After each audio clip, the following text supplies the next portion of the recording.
మన గుంతకల్లు న్యూస్ కి స్వాగతం.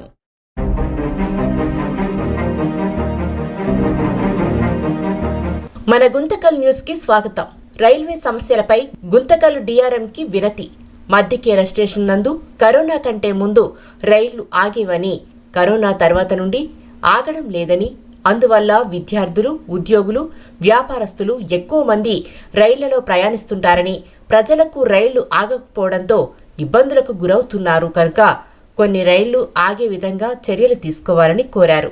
ప్రయాణికులకు రైళ్ల సౌకర్యం కల్పించండి. అనంతపురం జిల్లా గుంతకల్ రైల్వే డిఆర్ఎం కు బీజేపీ జిల్లా కళాకారులు అధ్యక్షుడు రామ్మోహన్ ఆధ్వర్యంలో బీజేపీ నాయకులు మర్యాదపూర్వకంగా రైల్వే డిఆర్ఎం విజయ్ కుమార్ గారిని కలిసి పూల మొక్క మరియు శాలువాతో సన్మానించారు. బీజేపీ కర్నూలు జిల్లా అధ్యక్షుడు నీలకంఠతో పాటు బీజేపీ జిల్లా కళాకారుల అధ్యక్షుడు రామ్మోహన్, కిసాన్ మోక్ష జిల్లా కార్యదర్శి గోరంట్ల తదితరులు పాల్గొన్నారు. అనంతరం బీజేపీ కర్నూలు జిల్లా అధ్యక్షుడు నీలకంఠ మాట్లాడుతూ, కర్నూలు జిల్లా మద్దికేర రైల్వే స్టేషన్లో కరోనా రాకముందు అమరావతి విజయవాడ ఎక్స్ప్రెస్, హౌరా రైలు మద్దికేర రైల్వే స్టేషన్లో ఆగేవి. కరోనా తర్వాత నుండి మద్దికేర రైల్వే స్టేషన్లో షాపింగ్ ఎత్తివేశారు. రైలు నంబర్ వివరాలు 18048 Vasco da to Vijayawada 177226, Hubli to Vijayawada 17329, blue to Vijayawada. కావున ఈ రైళ్లు ఆగే విధంగా చర్యలు తీసుకోవాలని బీజేపీ నాయకులు తరపున రైల్వే డిఎం గారిని కోరారు. కార్యక్రమంలో బీజేపీ కర్నూలు జిల్లా అధ్యక్షులు కె నీలకంఠ మరియు కర్నూలు జిల్లా కళాకారులు అధ్యక్షుడు ఎస్ రామ్మోహన్, కిసాన్ మోక్ష జిల్లా కార్యదర్శి బి గోరంట్ల తదితరులు పాల్గొన్నారు. అందరికీ నమస్కారం. పేరు కునిగిరి నీలకంఠ, బీజేపీ కర్నూలు జిల్లా అధ్యక్షులు. ఈరోజు కసాపురం స్వామిని దర్శించుకుని నూతనంగా వచ్చినటువంటి డిఆర్ఎం విజయ్ కుమార్ గారిని కలవడానికి రావడం జరిగింది. నూతనంగా బాధ్యతలు తీసుకున్న వారికి శుభాకాంక్షలు తెలియజేస్తూ, అదేవిధంగా ఈ డివిజన్లో ఉన్నటువంటి సమస్యల మీద వారికి వినతి పత్రం ఇవ్వడం జరిగింది.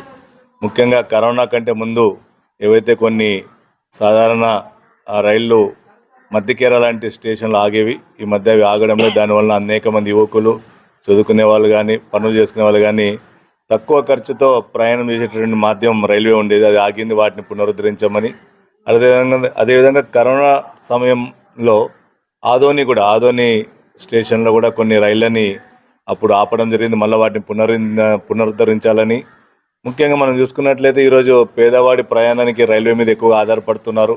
ఎందుకంటే రవాణా ఛార్జీలు కూడా తక్కువ. అందుకే మేము ఇంకొక విషయం మేము ఆవిడతో డిస్కస్ చేయడం ఏమంటే, ముఖ్యంగా రైల్వేస్లో ఎక్కువగా సాధారణ కోచ్లు పెంచాలని చెప్పి మేము వారిని విజ్ఞప్తి చేయడం జరిగింది. ఎందుకంటే అందరూ స్లీపర్ క్లాసులు, ఏసీ ఫస్ట్ క్లాస్లో, సెకండ్ క్లాస్లో ప్రయాణం చేసేటువంటి సందర్భంలో మధ్యతరగతి వారికి అనుకూలంగా ఉండేటట్టుగా కొన్ని స్లీపర్ కోచ్ల్ని, సాధారణ ట్రైన్లు కూడా పెంచాలని చెప్పి వాళ్ళని వినతి పత్రం ఇవ్వడం జరిగింది. అదేవిధంగా రైల్వే స్టేషన్ నుంచి జరుగుతున్నట్టు ఏవైతే అభివృద్ధి కార్యక్రమాలు, ప్రాజెక్టులు ఉన్నాయో త్వరితగతిన పూర్తి చేయాలని చెప్పి నూతనంగా వచ్చినటువంటి డిఆర్ఓ విజయ్ కుమార్ గారికి కోరడం జరిగింది. వారు కూడా స్పందించి త్వరలో వీటిని అన్నింటినీ కూడా పరిశీలించి కార్యాచరణ ముందు తీసుకోబోతాం తెలియజేయడం జరిగింది. వారికి మా భారతీయ జనతా పార్టీ తరఫున ప్రత్యేక ధన్యవాదాలు తెలియజేసుకుంటాం. భారత్ మాతాకి జై. ఈరోజు మా జిల్లా అధ్యక్షుడు గారు నీలకంఠన్న గారి ఆధ్వర్యంలో రైల్వే డిఆర్ఎం గారిని కలవడం జరిగింది. మా అధ్యక్షులు గారు చెప్పినట్లుగా స్లీపర్ కోచ్లు, అలాగే జనరల్ కోచ్లు కూడా కొన్ని కింది తరగతి స్థాయి ప్రజలకి జనరల్ కోచ్లు కూడా వేస్తారని ఆశిస్తూ ఈ డిఆర్ఎం గారికి వినపత్రం ఇస్తూ, అలాగే కొన్ని రైళ్ళు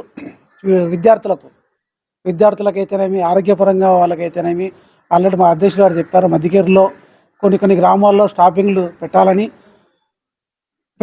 మా అధ్యక్షుల గారితో కోరుకుంటూ, మాకు అవకాశం ఇచ్చినట్టు మా జిల్లా అధ్యక్షుల వారు ఏ సమస్యనైనా కూడా తీసుకొచ్చి బాగా అందరికీ సానుకూలంగా స్పందించి, అలాగే ఈరోజు మధ్యకేర సమస్యను కూడా తీసుకొచ్చి అన్నగారు ఈ సమస్యను మంచిగా కొలిక్కి తెస్తారని ఆశిస్తూ, అన్న ఇలాగే ముందు సాగించి మమ్మల్ని ప్రోత్సహిస్తారని ఆశిస్తున్నాం.